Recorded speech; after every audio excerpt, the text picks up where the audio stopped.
say for bringing up the children. There is love, affection, sex, all these things in the Grihastha ashrama. But there is a higher purpose to all these things. If that purpose is forgotten, then again there is a complete fall down in the Grihastha ashrama.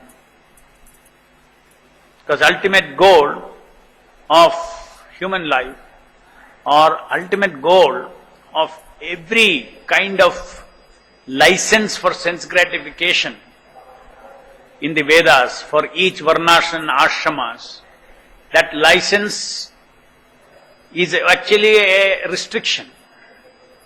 Ultimate goal of human life is to disidentify with this body, which means to become free from all kinds of sense gratification. If you go out of the bodily concept of life, then where is the senses and sense objects? Both vanish. Because of the identity, I am the body, my senses come into picture. So the goal of life is to get out of the bodily concept of life, but as long as if we are engaging in sense and sense gratifications, meeting of the senses and sense objects, thinking that this is my senses and I am the enjoyer, then that is not going to relieve us from this bodily concept of life. So that is against the process of self-realization. Because the ultimate goal of human life, ultimate self-interest, swagati, swarthagatihi, what is one's actually goal of life is Vishnu. Swartha. What is my ultimate welfare is Vishnu. He is to go to Vishnu. He is to give up this material body and acquire my own body, my spiritual body. That is the goal of life. When that is the goal of life, whatever license is given in each ashram, one should not think that now this is a license, let me go and freak out on it. That is never the prescription by any of the, it's not the prescription in any of the Vedic instructions. So that misunderstanding should be taken away from our mind. So if I am a grihastha, then I can have unrestricted enjoyment, unrestricted love, unrestricted affection, unrestricted sense enjoyment. No.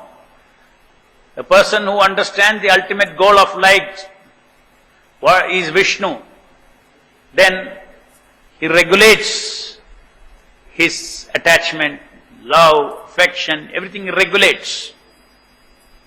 Because he knows that it is all temporary. It cannot go on for long. It's a journey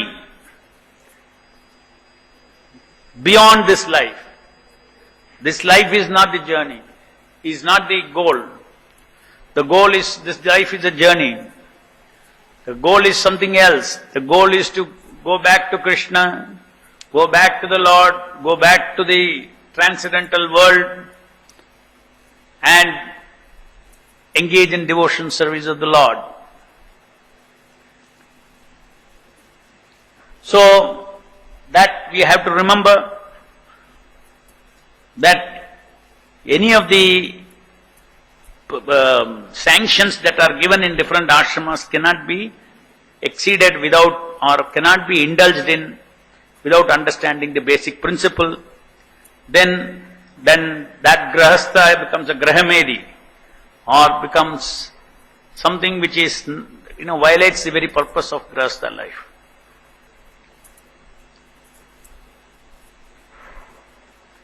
No doubt there is some kind of a protection from sins and no sins, or if one is in an ashrama and he breaks the rules of the ashrama and then there is a sin. With respect to sin, yes, there is a protection against, being in a grihastha ashram gives one's protection against lot of sins. Provided he is restricting himself to his wife and sees everybody else as one's mother, then one can be said to be sinless, even though he is engaging in some sense gratification. So just see how strict it is, all these things. Even in a grihastha ashram, things are, if you have to be properly situated, then that is also not easy. It is an austerity. It is an austerity. Because if senses are let loose, then no ashrama will help us. In every ashrama, we have to have self-control. Because lust is the cause of our bondage in this material world. As long as we think we have our own senses, I am this body, I have my senses, I have to enjoy my senses. Each time you enjoy your senses, you are reinforcing the idea that I am this body.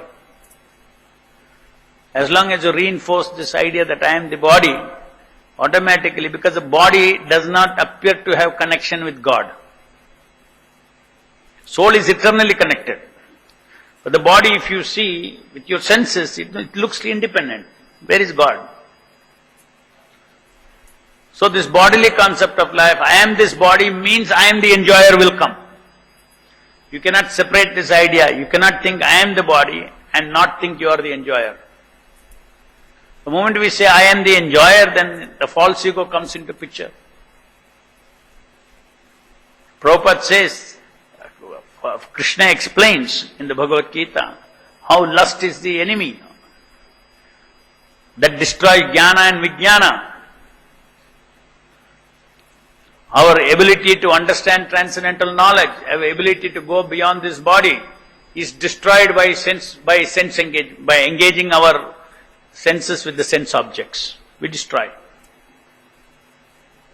Especially if it is not sanctioned in one's own ashrama.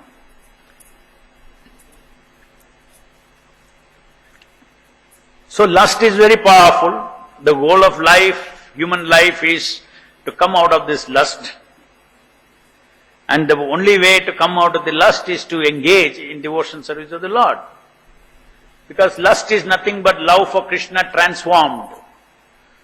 This is a soul's force. Lust is soul's force.